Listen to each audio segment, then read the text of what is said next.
Hi friends, welcome back. तो भाई video है अब उन्हीं हिंदुओं की शरण में तुर्की जिनके भगवान को अपमानित किया था कभी।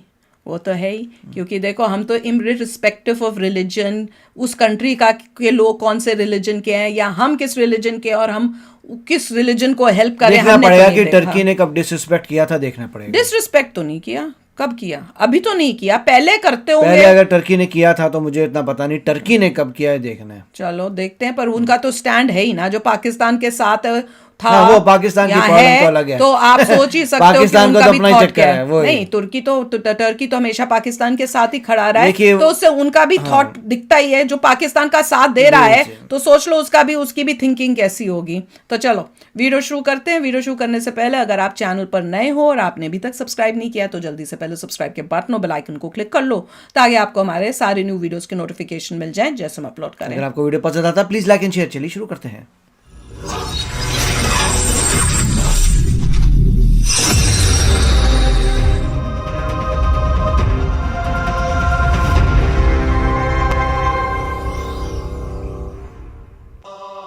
संपूर्ण विश्व में लगातार इस बात के प्रमाण मिल रहे हैं कि आज से 2500 साल पहले संपूर्ण धरती पर केवल सनातन धर्म ही था।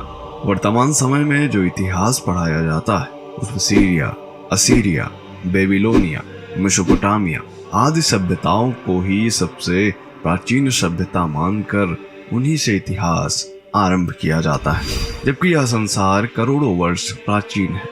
ऐसे में सहज ही अनुमान लगाया जा सकता है कि इतिहास का कितना विशाल हिस्सा आज के मनुष्यों को पता ही नहीं, और हम जो इतिहास आजकल पढ़ते हैं वह तो एक छोटा सा हिस्सा भर है। आज जिसे हम सीरिया और तुर्की नाम से जानते हैं, वहां 1350 बीसी तक हिंदू साम्राज्य हुआ करता था, परंतु यह साम्राज्य आपसी मतभेद और सिंहासन के लिए लड़ी गई लड़ाइयों की भेंट चढ़ गया। मध्य एशिया की मिथक कही जाने वाली ज्यादातर घटनाएं उसी हिंदू साम्राज्य की कहानियां हैं।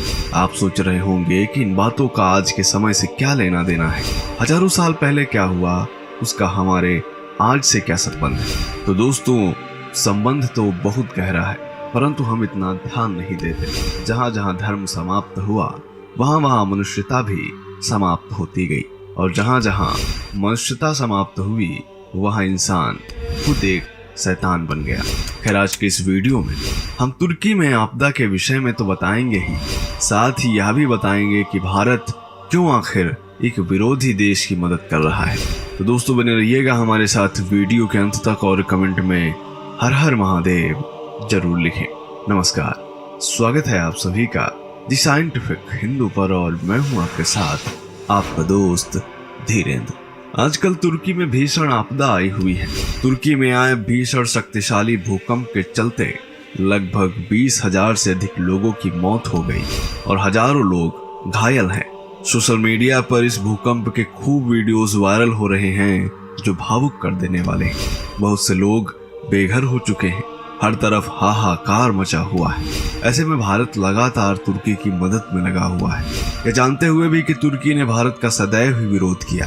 धर्म और मजहब में एक बड़ा अंतर है दोस्तों, कि धर्म वसुधैव कुटुंबकम की बात करता है, जबकि मजहब केवल अपनी कौम और कम्युनिटी की। यह धर्म और संस्कृति का ही संस्कार है जो भारत उन देशों की भी आपदा में मदद करता है जो देश लगातार भारत का विरोध करते हैं। यही नहीं, पाकिस्तान और तुर्की तो वह देश हैं जो आपदा में भारत की मदद करना तो दूर, उल्टे भारत को मिटाने का ख्वाब देखते रहते हैं। पाकिस्तान और तुर्की वह देश हैं जो भारत में आई आपदा पर खुश होते हैं, परंतु फिर भी भारत देश हर आपदा में इन देशों की मदद करता है। कुछ लोग सोशल मीडिया पर पोस्ट कर रहे हैं कि ये वही तुर्की है जिसने केदारनाथ आपदा में कहा था कि हिंदुओं के भगवान जब अपना धाम नहीं बचा सके तो भक्तों को कैसे बचाएंगे।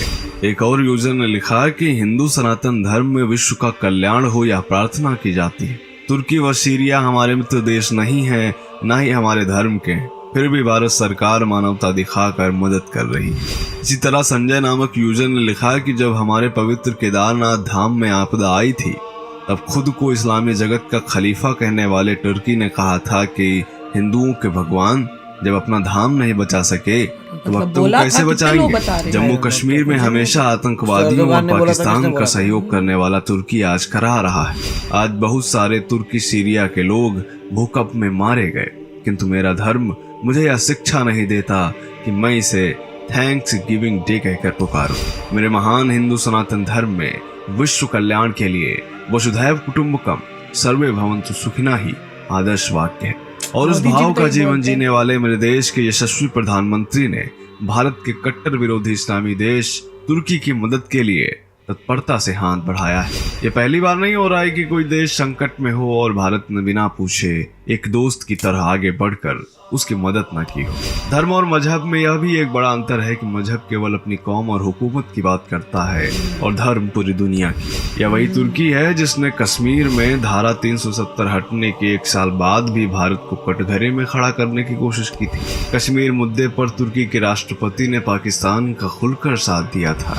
यही नहीं, धारा 370 हटने के बाद तुर्की ने भारत का 26,877 टन गेहूं ये कहकर वापस लौटा दिया था कि उसमें रुबेला वायरस है। बाद में उसी गेहूं को दूसरे देशों ने खरीदा था। लेकिन अब जब तुर्की में प्राकृतिक आपदा आई हुई है तो भारत सभी बातों को भूलकर एक अच्छे दोस्त की तरह हर संभव मदद कर रहा है।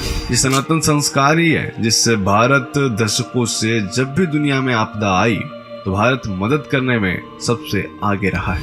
फिर चाहे 1963 में इथोपिया में भीषण सूखे का संकट रहा हो या फिर 1965 में यमन का भीषण भूकंप, भारत ने हमेशा ही आगे बढ़कर सहायता की। इससे पहले वर्ष 1999 में भी तुर्की में भूकंप आया था और तब भी भारत ने सबसे पहले भूकंप प्रभावित तुर्की को राहत भेजी थी। इनमें राहत और बचाव के लिए आपदा प्रबंधन टीम भी शामिल थी।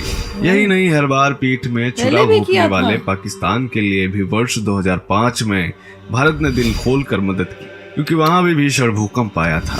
तो दोस्तों, सनातन परंपरा यही है कि जब किसी को मुसीबत अभी में पाकिस्तान का भी उसकी बोला है ना मदद उन्होंने करो, कि भले ही पाकिस्तान ने वह किसी तुम्हारा टाइम दुश्मनी क्यों ना हो। यही कारण है कि सनातन संस्कृति प्रधान भारत देश हर देश की आपदा और मुसीबत में उसके साथ खड़ा होता है, जबकि मजहबी विचारधारा मौका देखकर घात करने में लगी रहती है। अपने से विरोधी धर्म व देश को मुसीबत में देखकर खुशियां मनाती है। धर्म और मजहब में यही मुख्य अंतर है। तो दोस्तों, उम्मीद करते हैं यह वीडियो आपको पसंद आया होगा, तो चैनल को सब्सक्राइब करें और वीडियो को लाइक करना बिल्कुल ना भूलें। मिलते हैं आपसे अगले वीडियो में, तब तक के लिए जय हिंद, जय भारत। यार मैं तो इसमें कंफ्यूज हो गई। जरा बताओ कि हमने क्या टर्की को पहले भी हेल्प की थी उनके किसी अर्थक्वेक के टाइम, और इस टाइप से हमने पहले तब भी अपनी टीम भेजी थी सब। अगर ऐसी बात है और उसके बाद भी टर्की का ये स्टैंड था पाकिस्तान के साथ, तो भैया मुझे डाउट हो रहा है। पर अगर रिलीजन पे तो मेरे ख्याल से नहीं था उसका स्टैंड, उसका बेसिकली यही था कश्मीर के ऊपर। भाई तुम्हारा बोलने का कोई मतलब ही नहीं बनता, और तुम्हें जब पता ही नहीं, और जब तुम्हारे को, और तुम जब इंडिया तुम्हारे साथ इतना अच्छा कर रहा है जबकि तुम इंडिया के अगेंस्ट करते हो, तो तुम एटलीस्ट चुप तो बैठ सकते थे। टर्की जो है इंडिया के अगेंस्ट था, इसमें कोई शक की बात नहीं है, और इसीलिए मोदी जी ने हेल्प किया दिखाने के लिए कि उसके बावजूद हमें ह्यूमैनिटेरियन क्राइसिस हुआ है उसमें हेल्प करेंगे। चलो इस बारी भी इसके देख बाद लेंगे, ये टर्की लास्ट कैसे रिस्पॉन्ड करता है अब ये देखना और बाकी उसके है। बाद ये लास्ट चांस टर्की को दिया जाना चाहिए। उसके बाद अगर ये ठीक नहीं हो रहे, इन्होंने अपना स्टैंड नहीं बदला और पाकिस्तान का साथ ही देते रहे, तो फिर नेक्स्ट टाइम हमें एज इंडिया नहीं, फिर मेरे ख्याल से हेल्प नहीं करनी चाहिए। या मतलब यही तो एक टेस्ट है ये टर्की लास्ट का। टेस्ट होना चाहिए, क्योंकि ऐसे लग रहा है पहले भी दिया। वो कह रहे पाकिस्तान को भी हेल्प की थी, मैं तो जमाने में। हाँ किसी भी जमाने में क्यों की तो थी भाई।